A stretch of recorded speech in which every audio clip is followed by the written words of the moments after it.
అంటే మీరు అన్నట్టు ఇది హిందూ దేశం, మరి ఇది సెక్యులర్ దేశంగా ఎలా మారింది? ఎవడి ఇష్టానికి వాడు వచ్చేసి రెండు పదాలు జోడిచ్చేస్తే దేశం స్వరూపం మారినట్టు కాదండి. భారతదేశపు యొక్క రాజ్యాంగ పీఠికలో India is a democratic republic sovereign అని మాత్రమే ఉంది. కానీ 1976లో చీకటి రోజుల్లో, ఎమర్జెన్సీ చీకటి రోజుల్లో 42వ రాజ్యాంగ సవరణ ద్వారా ఇందిరాగాంధీ రెండు పేర్లని యాడ్ చేశారు, రెండు పదాలని, సోషలిజం, సెక్యులరిజం అని చెప్పేసి. ఈ సెక్యులరిజం అంటే ఏంటి అంటే ప్రభుత్వానికి, అంటే పరిపాలకులు ఎవరైతే ఉంటారో వాళ్ళు నేరుగా ఏ ఒక్క మతాన్ని కలిగి ఉండరు అనేది వాళ్ళ యొక్క సిద్ధాంతం అక్కడ యాడ్ చేశారు. సరే, సంతోషం.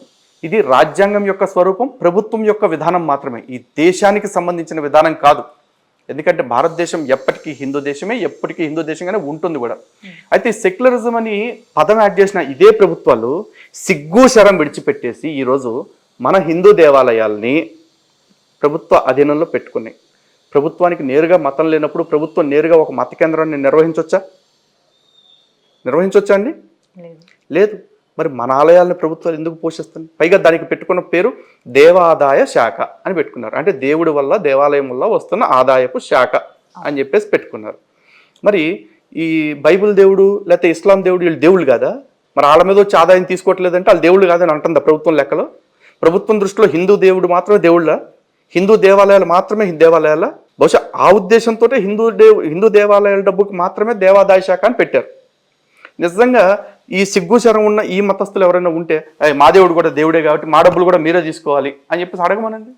లేదు, ప్రభుత్వానికి నిజంగా సెక్యులరిజం అనే కాన్సెప్ట్ పట్ల గౌరవం ఉంటే, సెక్యులరిజం అనే దాని పట్ల చిత్తశుద్ధి ఉంటే, మైనార్టీలకు, ముస్లింలకి హజ్ యాత్రకు పోవడానికి సబ్సిడీలు డబ్బులు ఇస్తున్నారు. క్రిస్టియన్స్కి హోలీ ల్యాండ్స్, జెరూసలేం, బెత్లెహేం పోవడానికి డబ్బులు ఇస్తూ ఉన్నారు కదా.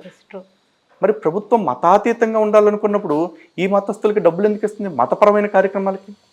వాళ్ళు మైనార్టీలు కాబట్టి, వాళ్ళు పన్నులు ఎక్కువ మంది కట్టట్లేదు కాబట్టి, వాళ్ళకి ఏదైనా అభివృద్ధి కార్యక్రమాలు చేయాలనుకుంటే మా డబ్బుల్ని స్వేచ్ఛగా వాడుకోండి, పెద్ద మనసుతో మేము కూడా ఒప్పుకుంటాం. ఎందుకంటే మేము హిందువులు అండి. ఫస్ట్ హిందువులు అనే కంటే కూడా మేము హిందువులు అండి, మేము మనుషులం. మిగతా మతస్థుల్లాగా మతం కోసం బతికేవాళ్ళం కాదు, మానవత్వంతో బ్రతికేవాళ్ళం. కాబట్టి ఆ మైనార్టీలు బతుకుతారు అంటే ఇచ్చేస్తాం, ధారాళంగా ఇస్తాం. కానీ వాళ్ళు ఇక్కడి నుంచి అరబ్ దేశానికి ఆదాయంగా మారటానికో లేకపోతే ఇజ్రాయెల్ దేశానికి ఇన్కమ్గా మారిపోతానికో వెళ్తాము అంటే మేము మా ట్యాక్స్ డబ్బులు ఇవ్వటానికైతే మేము సిద్ధంగా లేము.